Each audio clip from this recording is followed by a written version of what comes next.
Welcome to Talk About Scary, the show where we do just that. Talk about scary things, scary places, scary people, scary occurrences, everything scary.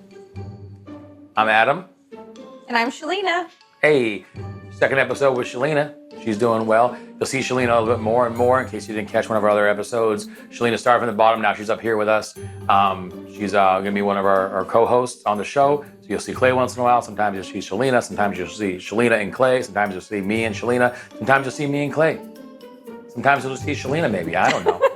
It's going to be a bunch of different stuff. Also, she'll be going with us on some ghost adventures along with some other folks in the future. But, keep tuned for that. We've heard your cries for better hosts, and we're just trying to supply you with that the best we can.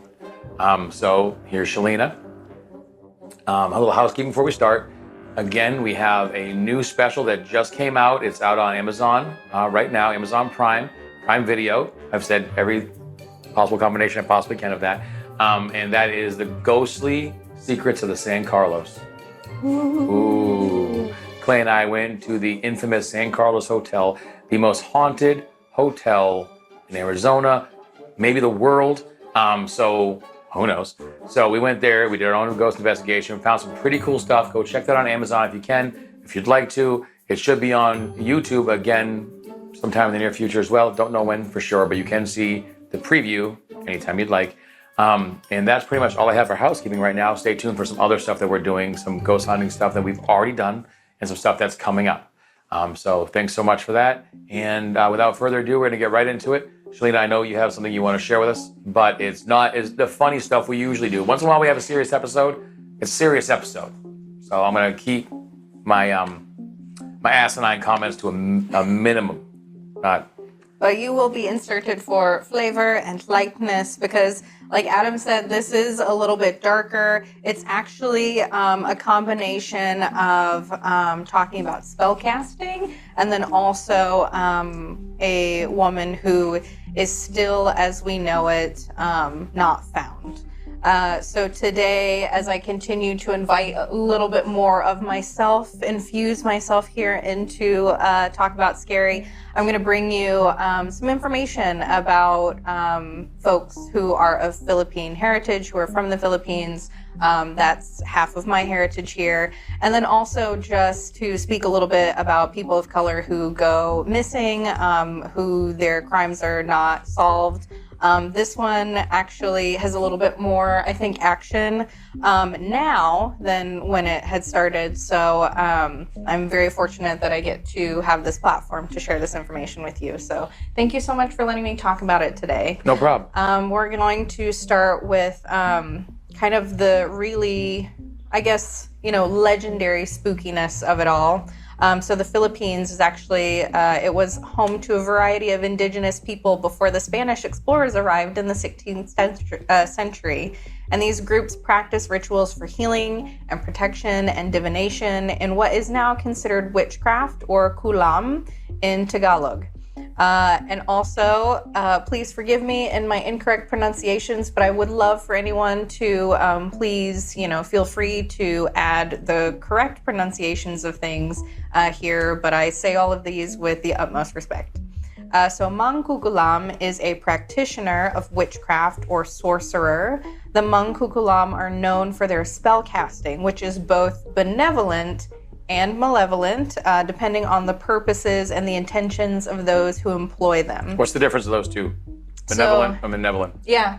Benevolent is good, is positive intentions. Malevolent is the bad. So malevolent, and I don't mean to bring Disney back into this, but maleficent, malevolent, great alliteration there. Always about Disney.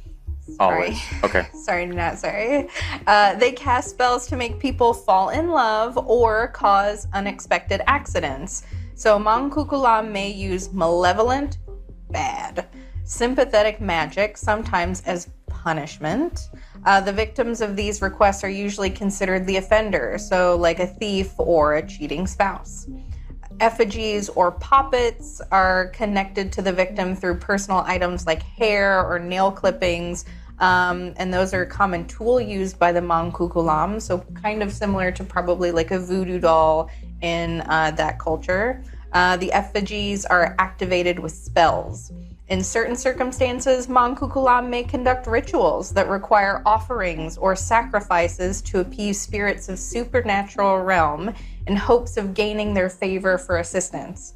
And these practitioners and this understood magic is still active today. Of course, not as prevalent as way back when, but it still exists. And so with modern Filipino society, the Mangkukulam still cause fear and fascination for their mystical abilities.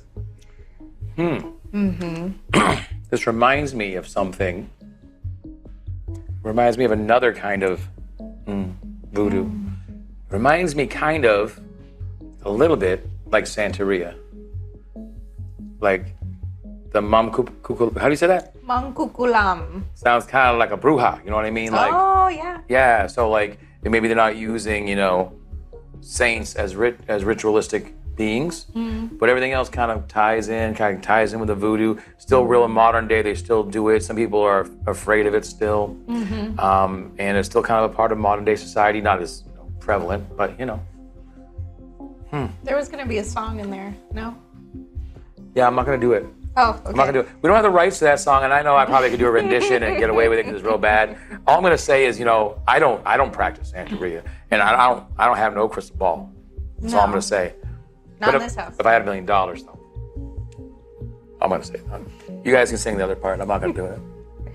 So we have Maya May Tabalansa, who was born in the Philippines in 1981, and she later immigrated to Hawaii at the age of 13 with her parents and her 5 siblings. She was an excellent student. She loved singing, playing guitar, and martial arts. Maya's family describes her as witty and kind. Maya met Larry Millete while they both worked at a fast food joint, and they began dating and soon fell in love. Maya graduated high school with honors. Larry joined the Navy, so they decided to get married.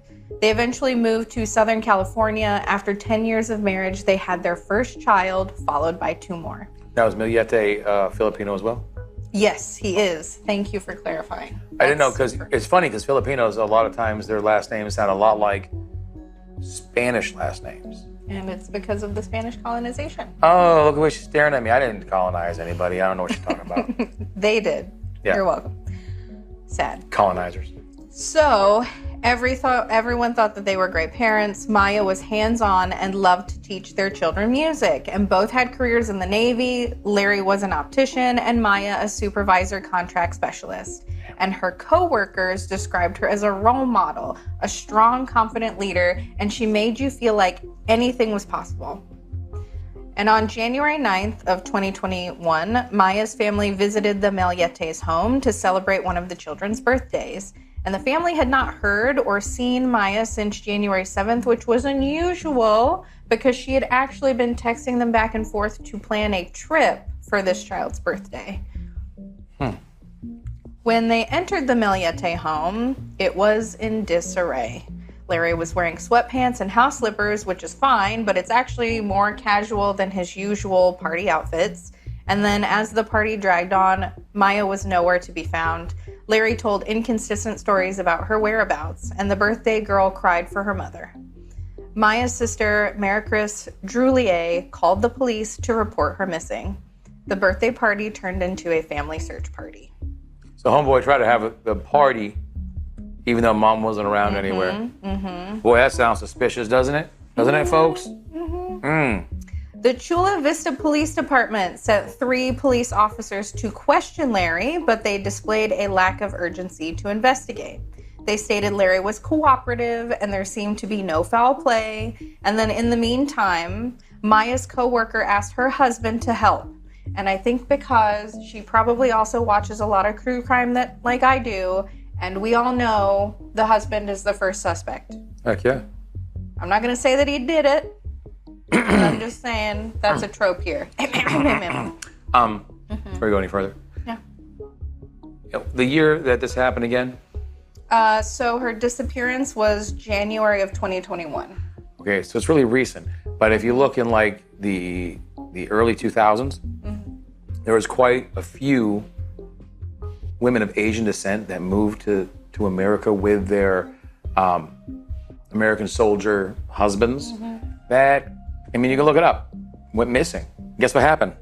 They didn't look for them. They said, oh, she went back to the Philippines. She went back to Korea. And they're like, oh, must have went back to Korea. And that's kind of where it stopped. I've seen a lot of true crime television specials lately that are, that's a common theme. So I just wanted to point that out in case you guys weren't catching up. I wanted to catch you up because she talks fast. So you got to listen a little bit faster so you can catch up. I'm kidding. Go ahead. That's all right. So Maya's coworker, her husband is Billy Little, and Billy is a former criminal defense investigator for the U.S. Navy. He visited the Millete home to speak with Larry and asked to search the premises. And to Bill's surprise, and I think everyone else's surprise, Larry agreed. And let's just remind you, Bill is not an actual police officer. He did identify himself as, you know, an investigator with the U.S. Navy to Larry, but Larry isn't beholden to him. Bill made the following notes through his search. So he saw that Larry seemed unconcerned with Maya's disappearance, and that most of the windows in the home were open, like the house is being aired out. And this is early January and cold.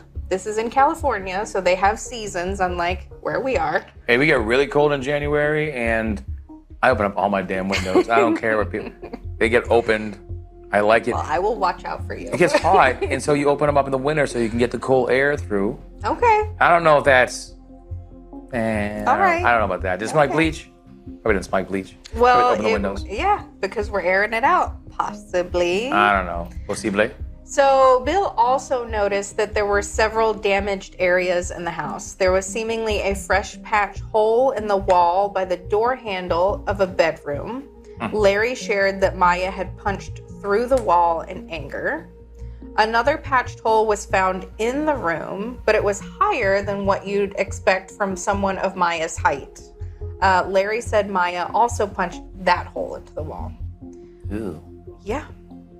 Bill later began canvassing the neighborhood to request security footage, which is actually not something that the Chula Vista Police Department did in the time that they had heard about the disappearance and questioned Larry. So Bill's doing some great work. This helped establish a timeline of events. Maya was last seen entering their home on January 7th at 4:42 p.m. She was never shown leaving. The Millete children were recorded playing outside that evening at 10:30 p.m. on a school night in 40-degree weather. That's Chilly. not right.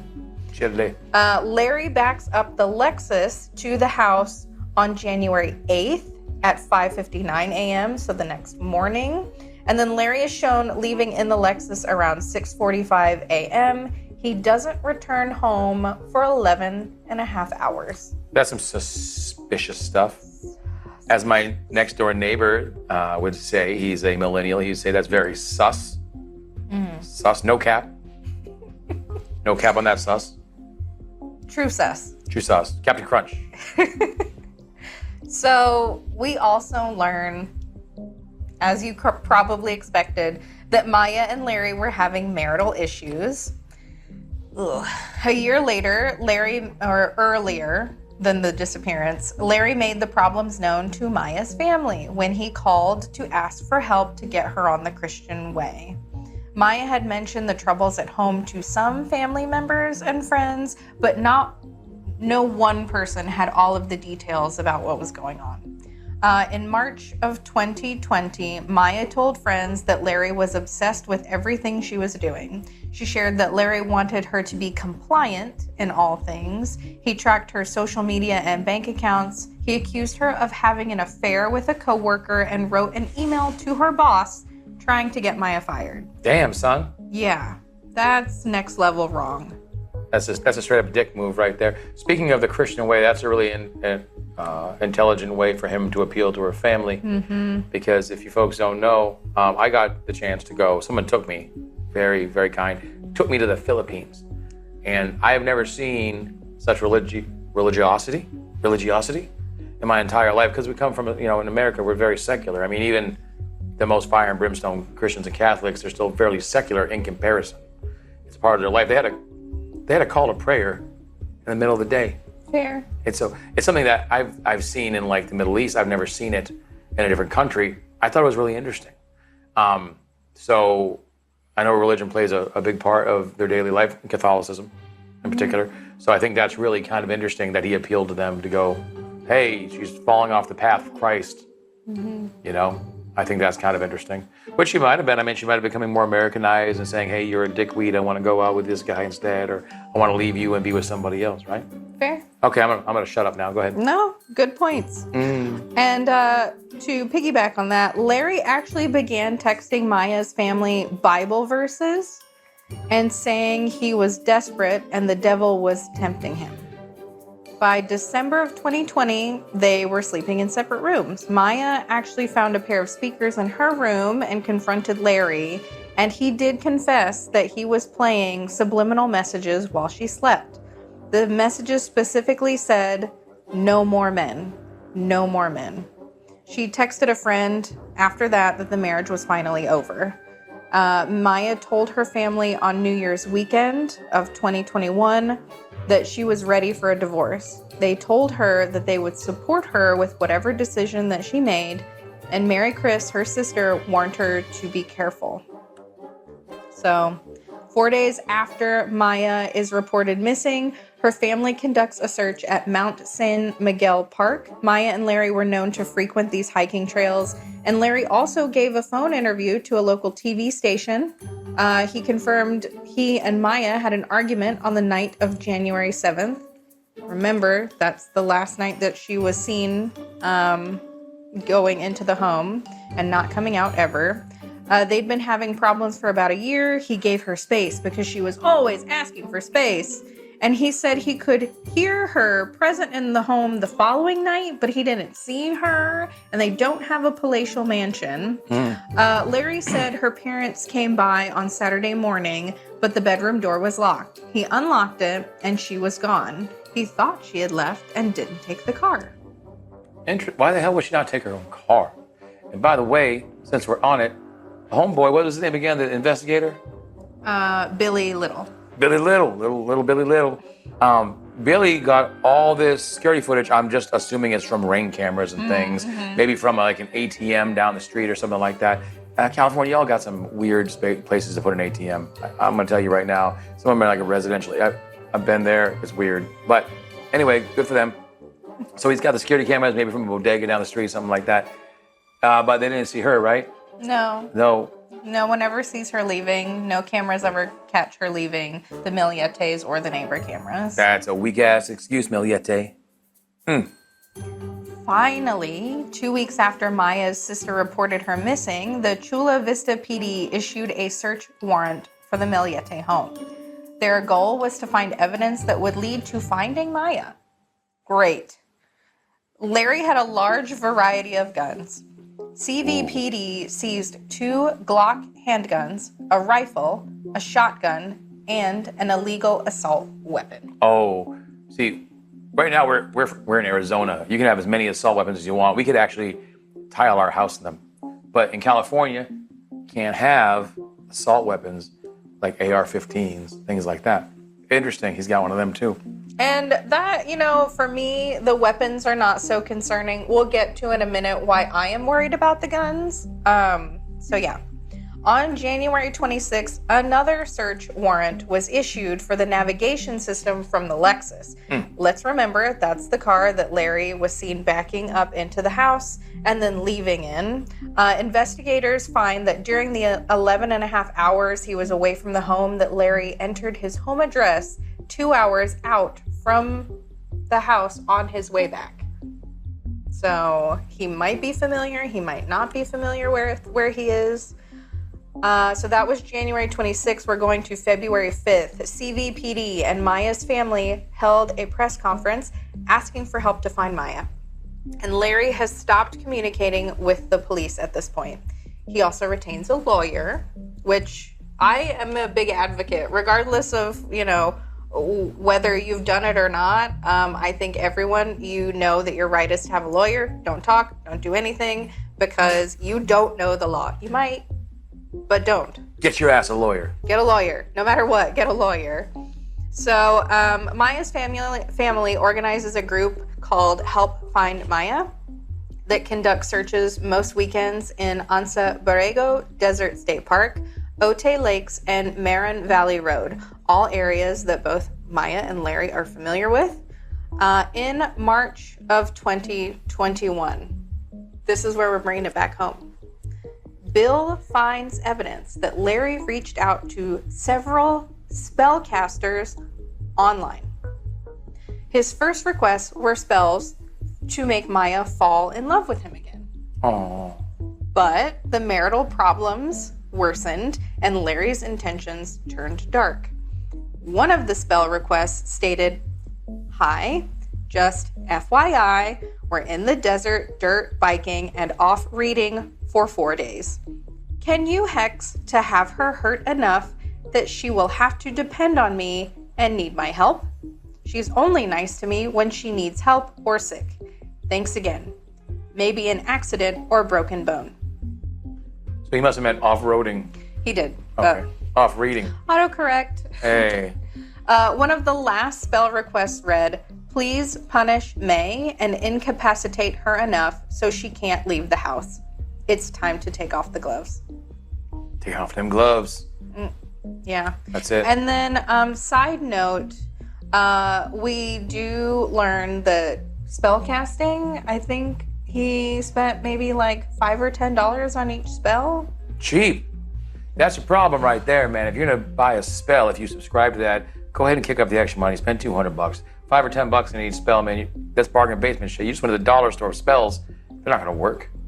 But one of the things. I mean, I don't want malevolent spells to work, but they're not gonna work anyway. It don't make any sense. Anyway, however, it's all fantasy. But however, I will say, dude, what a jackass, what an asshat. So she's still going off-roading with you and doing stuff with you and the kids. Asshat. Like, you could have just won her back by not being a dickbag.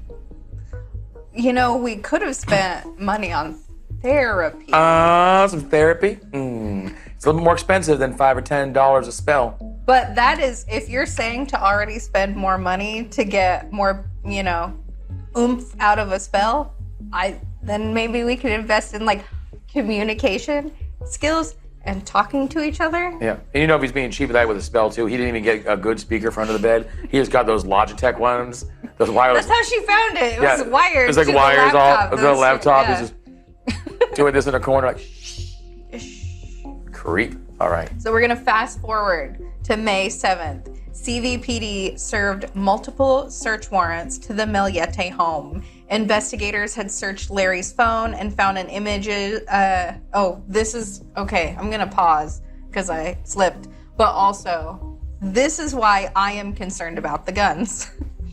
Investigators had searched Larry's phone and found an image of many weapons laid out on a bed with his 4-year-old child.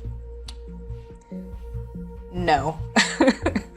Larry was served a gun violence restraining order and surrendered more firearms to authorities. So have your guns, but you need to keep them locked up, keep your kids away from them. And safe gun owners know this already. So And we're talking about two different people. See, I'm a bleeding heart liberal, everybody. And so I'm like, nobody got guns, government takes all your guns. I don't believe that. But you know, I don't own any guns myself. And then, you know, when I met Shelina, she was actually a rootin' tootin'. She like Yosemite Sam when I met her. She had a big old cowboy, 10-gallon cowboy hat on. She was shooting guns in the air. She had like guns all over her belts.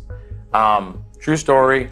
And, you know, so two totally different sides of the equation here. And still, we both think that's wrong as F. great. So now we're in the summer of 2021. Remember, Maya was reported as missing January, I think it's 8th, 9th? 8th or 9th. You know, you're starting to affect my accent now. Because I just heard you say, remember? Remember? Pepperidge Farm remembers. Yeah, I remember. All right. So in the summer of 2021, Larry was named a person of interest in Maya's disappearance. Finally. How many years was that? It felt like 8. But it was 2? January of 2021 to now summer of 2021. So they did move faster than historically in cases such as this. Still 6 months. But there we are. During their investigation, the police discovered Maya had called a divorce attorney at 3:48 p.m. and let us all recall the video shows that she arrived at home at 4:42 on January 7th, which again is the last day she was ever seen alive. The police found footage of alleged gunshots that occurred around 10 p.m. that evening, which let us remember the children were outside at 10:30, so I don't know where the kids were in between that. But the FBI could not conclusively confirm the sounds as gunshots. It's believed that Maya told Larry that she was going to meet a divorce attorney and it caused him to snap. So on October 19th, Larry was arrested and charged with first-degree murder and possession of an assault weapon. He was ineligible for bail, and Larry pleads not guilty, stating Maya willingly abandoned her family. Larry's court date is set for January 6th of 2025. That sounds like that is a long time away. This is actually the 5th time that the trial was rescheduled. It was previously postponed due to health issues, Larry's own health issues, and then Larry's inability to pay for his counsel. And that counsel said, I am so sorry, I will no longer be working on this case because I don't work for free. And now we are waiting for new counsel to catch up and prepare for trial. So unfortunately, as of today, Maya is still missing. Her family continues to hold vigils and searches for her. And then if you or anyone you know has information about Maya May Millete, please contact the Chula Vista PD. We will share some of their information in the show notes. And for me, as I was researching this case, one of the prime moments was when folks were talking, and a particular newscaster, I wish I could remember his name right now, they're talking about the spell casting, and he said, well, if Larry believed that the spell casting would work to make Maya fall in love with him, to hurt Maya, for her to stay with him, why did he not pay spellcasters to find Maya? Interesting. I have a few serious notes. Yeah. Serious. I know I joke a lot. If you guys are in a relationship, especially in marriage, you've been married for a very long time, and if you're a male and you want to leave, or a female if you want to leave, there's a couple different things I'd like to say. For one, violence that results in death. Death is always just permanent. You can't fix that. So that's an important thing to say. I know it's obvious, but it's an important thing to say. Maybe you're watching these and you're having a rough time in your relationship at home, and somebody in the relationship wants to leave, right? Well, here's a word of advice. If you feel like your relationship's that caustic, no matter how much money you don't have, find a place to go, find a center to go, take your stuff. When the other person's not there, go there and separate yourself. Then find a divorce attorney. Don't tell them you're going to find a divorce attorney and stand in the house. In her case, in Maya's case, she already found speakers under her bed. She already knew things were going on. I don't know what happened to her. Sounds like good old Larry did something, right? But here's the thing. It's a dangerous situation. Get the frick out of the house. Stay out of the house. Don't come back. And the thing is you got kids there. You don't want to abandon your kids. You can take them with you. Go to the police. Tell them what you're going to do. Tell them that you feel endangered. Let them help you before you tell the person that you think is doing dangerous things like sticking speakers under your bed and all sorts of crazy shit like putting spells on you. Wow. To get out before that happens. You know what I mean? So keep that in mind. A divorce is a volatile thing. A lot of us have been through it. It can be crazy. Thank God everybody that I know that's been in a divorce didn't result in mass violence or massive violence or hurting each other or killing each other. But those are things that happen. That's why the police always look toward the husband or the wife if the husband's missing. It happens the same way. So, you know, keep that in mind, guys, while you're doing this. And I know this is a serious episode. Thanks for bringing it to our attention. And this isn't in any way victim blaming. It's reminding you that you are not in it alone. Yeah. Whether you feel embarrassed to talk about it to your friends, you know, whether it's divorce or otherwise, this is just to remind you that there are people who want to help you, who want you to be successful and safe. Including us. We want you Yeah. not blaming the victims. That's not what we're doing. Yeah. So maybe taking this as a lesson as to how important it is to reach out. So if you don't feel necessarily safe speaking to folks, you know, in police authority or things like that, just know that there are people other than that who would want to help you as well. Oh, check this out. Chula Vista PD information right here. Look at that. I did it right here for you. It's right here. You got it right here, just in case Clay posts these. Sometimes he doesn't post the show notes, right, Clay? Just telling you, you might not be here, but you're here in spirit, so I'm calling you out. So I'm putting it right here. You never put it right here. I get to put it right here. I'm editing this one. To add a little bit of levity to the end of this, so you know the viewers get what they want out of it. Again, thank you for everything you shared with us today. Actually, really, really scary. You know, and talk about scary. A lot of times I've said frequently that human beings are the scariest things. Ghosts and goblins don't scare me. What humans can do to each other is terrifying. So, you know, keep that in mind. Be safe, guys. All right? Thanks for watching. If you like what you saw here, do me a favor. Hit the like button. Hit that subscribe button so we can keep bringing you stuff like this, okay? And as always, guys, as always, Creep it real. Creep it real. All right. Creep it real. Boo. All right. That was an excellent episode. I'm proud of you. That was good. Thank you. That was nice. You know, you started from the bottom. You know what the whole team is here now.